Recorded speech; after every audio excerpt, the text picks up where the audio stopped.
Details about a deadly head-on crash on Dauphin Island Parkway last week. Tonight, family and friends grieving after Jeffrey Shaw was killed in that wreck. Our Claudia Nichols in the studio tonight. And Claudia, you uncovered a crash report that lays out what happened.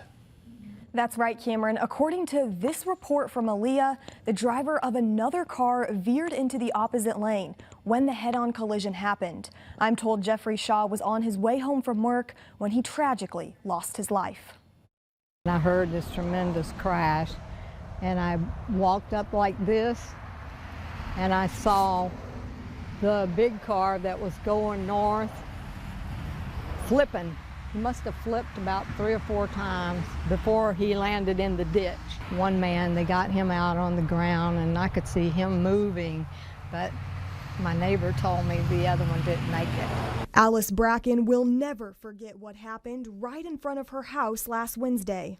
A crash on Dauphin Island Parkway that killed 40-year-old Jeffrey Shaw of Coden, a father of 7 and grandfather of 2. According to the crash report, Shaw was driving south on DIP approaching Jackson Road when a car driven by 36-year-old Justin Hara crossed over the center line, colliding head-on with Shaw's car. Another driver who was behind Hara told troopers Hara was not passing a car before the crash. Shaw was pronounced dead at the scene and Hara was taken to the hospital. Shaw's family and friends now mourning their loss. He had the biggest heart that you could ask for. I mean, he was one of a kind.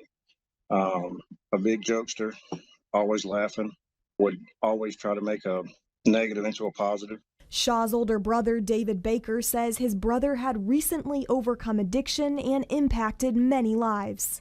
A few years ago, he struggled with a little addiction, but he worked himself out of it and helped many others towards their sobriety. Baker says he's still trying to wrap his mind around his brother's tragic death, and the family is asking questions. I don't know what caused him to veer into Jeffrey's lane, but I would love to know. The crash report shows Hara was given a blood alcohol and drug test, but the results are unknown. Baker says even through this tragedy, it's Shaw who continues to inspire him to move forward. Jeffrey always took a negative and made it into a positive, so I have to believe it's God's will. For whatever reason, this tragedy is to be made into something positive. A GoFundMe has been created to help Shaw's family with funeral expenses during this difficult time. You can find the link for that on our website at fox10tv.com. Reporting live in studio, Claudia Nichols, Fox 10 News.